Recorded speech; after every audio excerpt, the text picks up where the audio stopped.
Chimer is a distant planet. It is defined by waves of life brought from Earth and set free to evolve independently in this new context. The indigenous life of the planet, swarms of microbes called magic by the people who live there, are what harvest Earth organisms and make copies on Chimer. As the asteroid which concluded the Mesozoic never struck Chimer, dinosaurs remain the dominant terrestrial megafauna. The far western coast of Arvel is, like many regions beyond the known world, poorly understood by most Chimerans. Expeditions from the Great Library and more recently the Assembly have filled in many gaps in understanding. These regions still only received a cursory study. Many beasts have only been seen a handful of times. Such is the case for the Hugoldun. For thousands of years, the Arvelith peoples have spoken of a giant creature far to the west. Like many mythical creatures of Earth, the Hugoldun is a hybrid creature with traits of sloth and deer. While elements of this folklore may be inspired by demons or pure imagination, one librarian naturalist was shown the skull of a Hugoldun and noticed many similarities to the Glanos, a giant chalicothere from Nikar to the north. Descriptions of them varied, but since most agreed on a similar appearance to the Glanos, only smaller and brown or sandy in fur, most consider them to be a real animal. Most likely a cryptid of some sort, something that hasn't been verified but might be real. Later librarian expeditions, circumnavigating the planet and surveying its fauna, noted a species of Glanos in Arvel's western forests. In the late 1800s, Assembly surveys finally encountered the same animal. Like the Glanos, the Hugoldun is a descendant of Titanomeropus, the giant chalicotheres, which were the largest beasts in the known world for around 2 million years. These giants cultivated the forest to their liking, especially in the cooler southern continent Arvel from around 14 to 12 million years ago. Though a few of these giant chalicotheres lived in the north and west, the largest and most abundant species were in the forests of northeastern Arvel. 12 million years ago, increased humidity made the normally arid leeward desert side of Nikar's mountain range into a vast prairie of grass and fern. This formed the basis of the first two major biotic interchanges between Nikar and Kairul. The ancestors of the armored sauropod Kiporo Titan came to the known world at this time.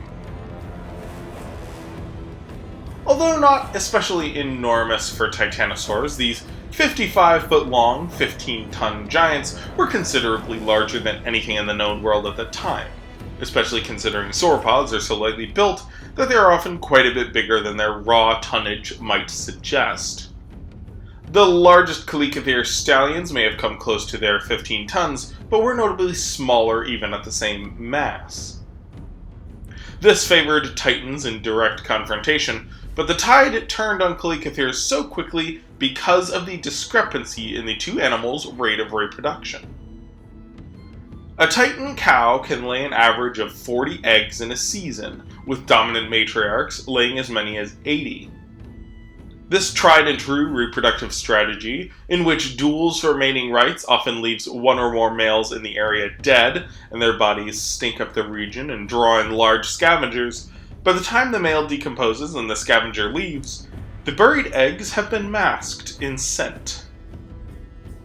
Combine this with how violent adult titans are with nest raiders in the area, even though they aren't directly offering protection to their young, a surprising number of eggs end up hatching.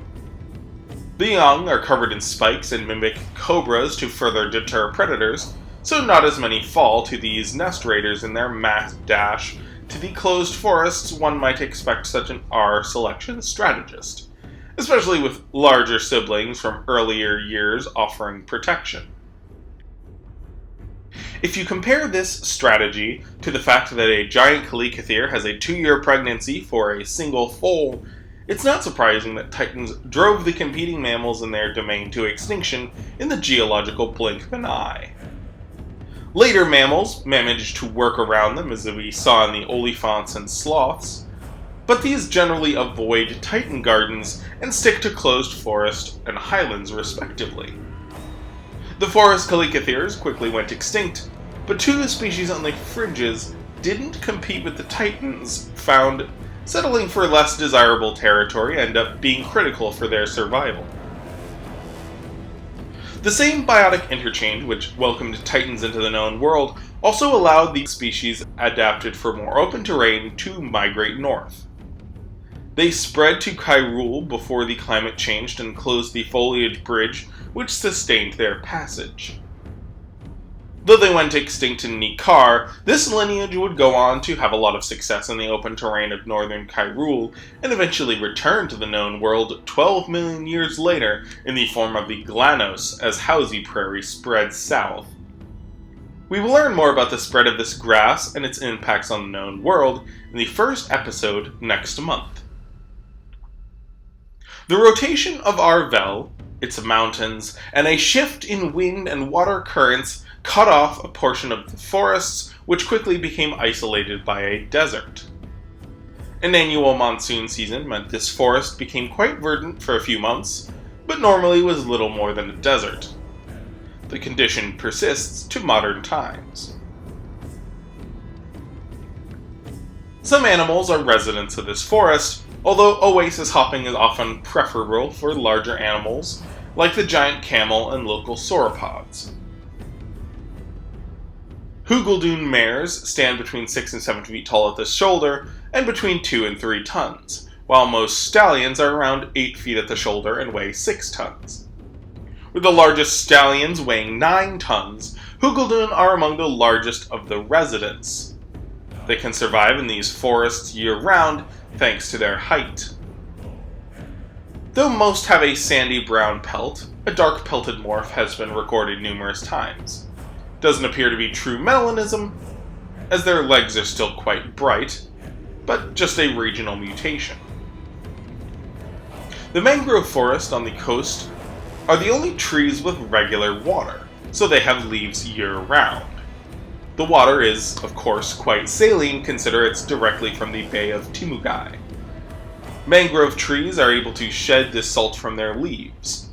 Unfortunately, this means the lowest leaves are particularly the saltiest, which means small browsers need to climb to get to the leaves without much salt. Hugoldun have a twofold advantage.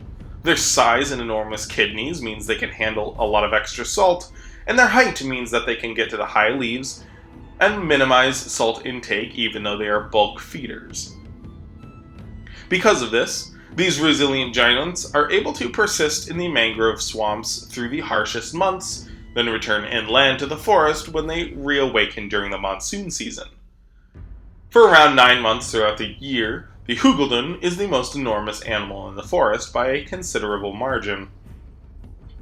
Unlike the Glanos, which live in herds of a dozen or so mares and a stallion, Hugoldun are much more solitary animals. Mares might live with a sister and their offspring in the same territory, but they are often found on their own. The mangroves simply can't support too many large animals in the same area.